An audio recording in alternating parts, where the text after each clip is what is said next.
If you're a senior traveler, airports can be weirdly stressful because scammers aren't looking for the loud, confident guy. They look for the kind person, the one who doesn't want to cause a scene. All they need is 2 seconds of hesitation. So in this video, we're going through the airport scams and traps that older travelers get hit with the most, starting with the ones that happen right on your phone before you even reach security. Let's start with trap number 1. Most people never see it coming, and it's right on your phone.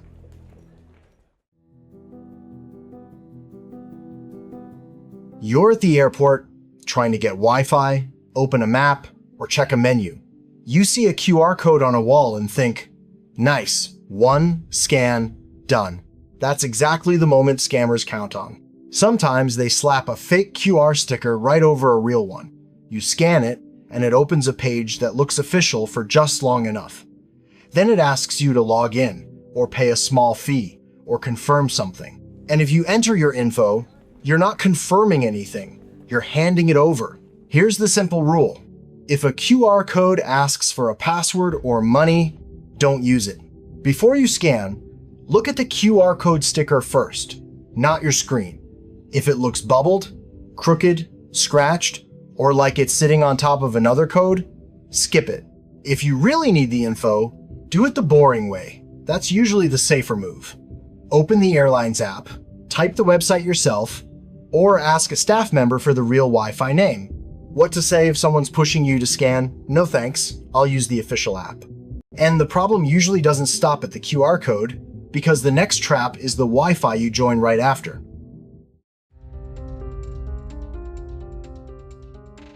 You open the Wi-Fi list and see something like airport free Wi-Fi. It looks normal, it sounds right, but it could be a fake network with a name that's almost the same as the real one. And here's how people get caught. You connect, everything seems fine, then you log into your email or your airline account. That's the moment they're waiting for. Because if they grab your login, they can get into your accounts later, even after you've already left the airport. So keep it simple. Use airport Wi-Fi for low-stakes stuff like scrolling or watching videos. If it involves a password or money, switch to your own phone data. And if you're not 100% sure which network is real, don't guess. Just ask staff. What's the exact Wi-Fi name? Alright, now you're walking with a rolling bag and you head into the restroom.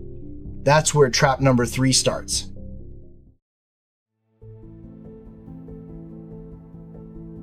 You get to the airport restroom with a rolling suitcase, and you have the same thought everyone has.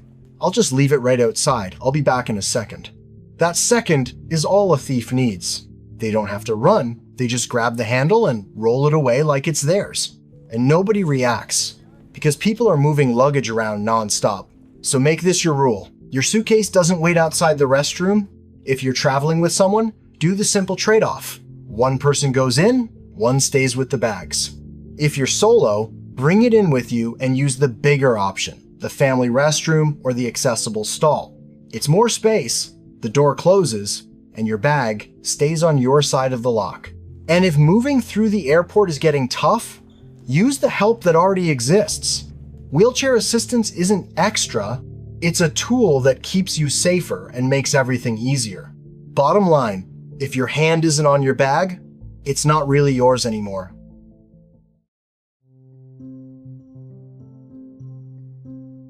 A lot of seniors still prefer cash. Totally fair. But airport ATMs are a favorite spot for thieves because they can steal from you without you noticing. Some machines get fitted with fake parts that look real. A cover over the card slot, a fake keypad, sometimes even a tiny camera pointed at your fingers. You get your cash, you walk away, and your card details and PIN may already be copied.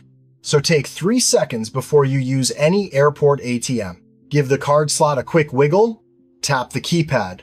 If anything feels loose, thick, or off, don't use that machine. When you type your PIN, cover the keypad with your other hand every time. And if you have a choice, use an ATM in a bright, busy area near a staffed counter, not one tucked by a side hallway, because cash is only helpful if nobody's quietly copying it from your card.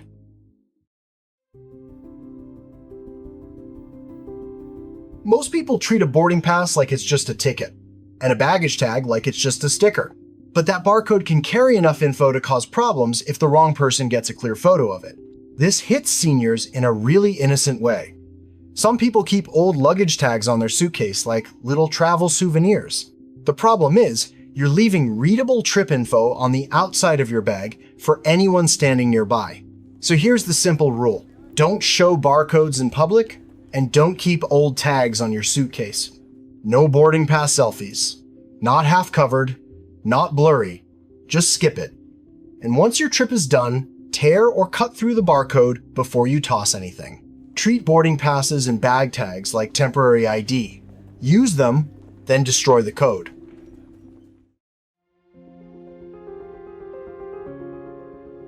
A quiet lounge, shorter lines, a little less walking. For a lot of seniors, that sounds like the best part of the trip, and that's exactly why scammers sell special senior VIP access. Sometimes it's an email that looks like it came from your airline, with a big button that says Pay Now. Other times it's someone in the terminal with a lanyard and a confident voice offering a fast lane for a small cash fee. Here's the rule to remember. Real lounge access and real priority options don't get sold in the hallway. Because this is how it usually ends. You pay, you walk to the lounge, they scan your code, and the agent says, "I'm sorry, this isn't valid. No access, no refund." And the person who helped you is already gone. If it's legitimate, you'll see it in the airline's official app or website, your credit card benefits, or a program you signed up for yourself. If a stranger walks up with a deal and a deadline, it's not VIP. It's bait.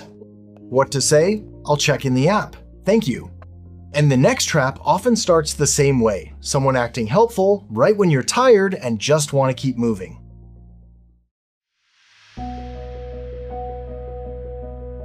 After a long flight, someone offering help can sound like a blessing.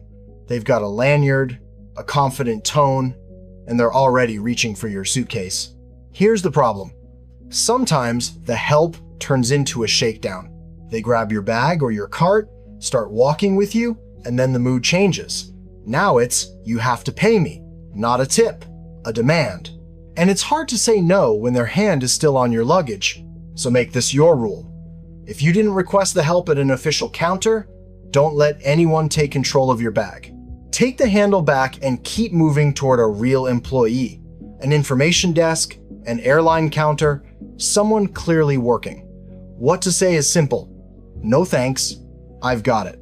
And there's a second version of this that's even riskier, your phone. Someone offers to help you call a ride, set up the app, or scan something. The moment your phone is in their hands, you're one tap away from a payment screen you didn't mean to open. So keep it basic, don't hand over your luggage, and don't hand over your phone. Because the next trap doesn't need a lanyard or a gadget at all. It just waits for one messy moment.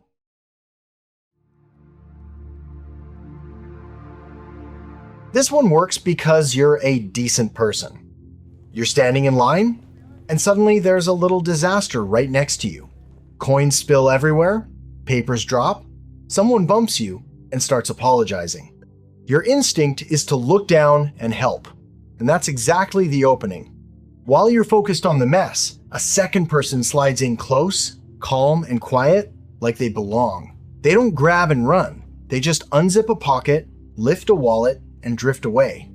By the time the last coin is picked up, your stuff may already be gone. So here's the reflex that protects you. When chaos happens near you, touch your belongings first. One hand on your bag, quick check of your pocket, then help. What to say in the moment without sounding rude? Sure, 1 second. And that 1 second is you securing your bag before you do anything else. Because once scammers realize you're the type who checks your things automatically, they move on to someone easier.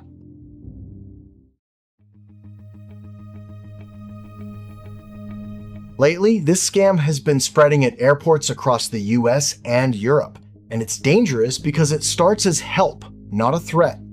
You're at a self-service kiosk or bag tag machine, and someone who looks like airport staff jumps in and fixes everything in seconds.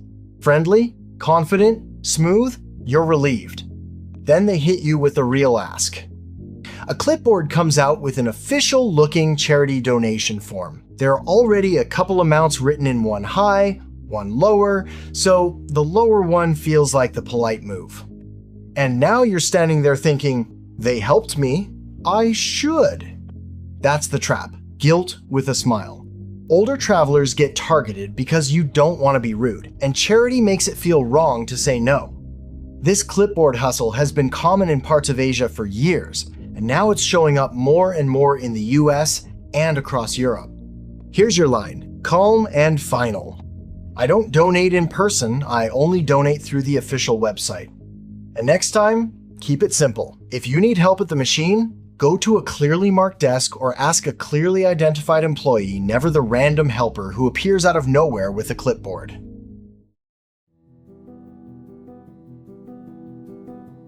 Some scams don't start with fear. They start with conversation. You're sitting at the gate, and someone nearby makes a comment about the delay. You laugh, they laugh, and it turns into a nice little chat. Travel can feel lonely sometimes, especially when you're older, so that connection feels good. Then, the turn happens. They mention a problem, their card isn't working, they're short for a fee, they just need a little help. And eventually you hear the line, "Could you spot me? I'll pay you back." So remember this, chatting is free, money isn't. If you want a polite exit that ends it fast, use this. "I'm sorry, I can't help with money, but the information desk can." And if they keep pushing, that's your answer right there. A real traveler takes no for an answer. A scammer keeps leaning. Now you land, you're tired, you step outside, and you just want the fastest ride. That's where trap number 11 hits.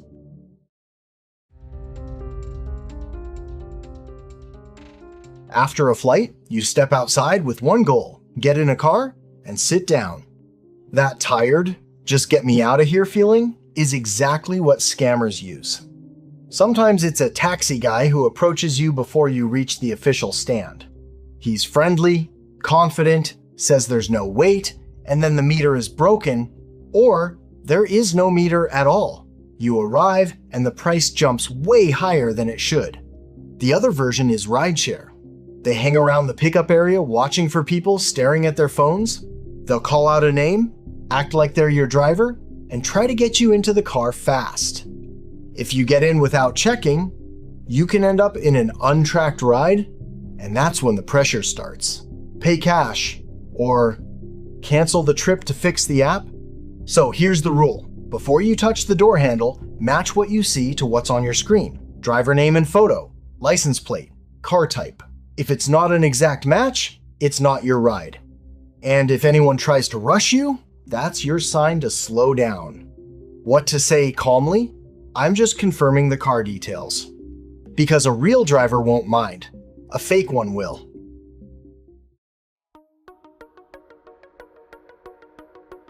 If someone in a uniform tells you there's a problem, it's normal to cooperate. That reflex is exactly what this scam uses. You're walking through the terminal, and someone steps in front of you. "Sir, there's an issue with your bag." "Ma'am, your documents aren't correct." They sound calm, serious, authoritative, and they motion you to the side. Then comes the trap. They bring up a fine you can pay right now to avoid bigger trouble. Usually cash, usually urgent, and they may ask to hold your passport or look in your wallet to verify. Keep this in mind. Real officials don't collect cash fines in the middle of a hallway, so you slow it down and move it to a real location. What to say calmly? "Please take me to your office or an official counter." If they refuse, get angry, or try to keep you right there, that tells you everything. Walk straight toward a staff desk or real security and ask for help. And whatever you do, don't hand over your passport or wallet unless you're at a clearly marked official counter.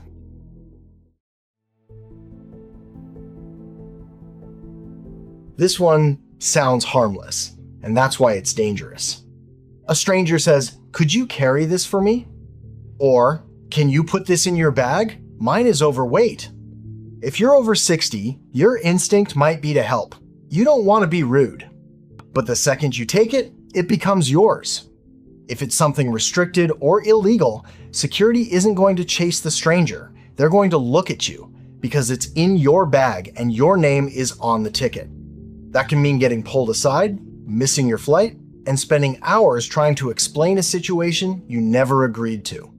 So keep it simple. If you didn't pack it, it doesn't go with you. Not for 1 minute. What to say? Simple and firm. I'm sorry, I can't carry anything I didn't pack myself. And if they keep pushing, point them to staff. The airline desk can help you. Being kind is great. Just don't let kindness turn into paperwork and handcuffs.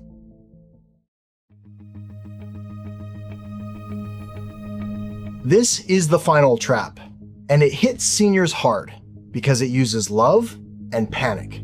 Your phone rings while you're still in the airport. You answer, and you hear a shaky voice. "Grandma, it's me. Something happened.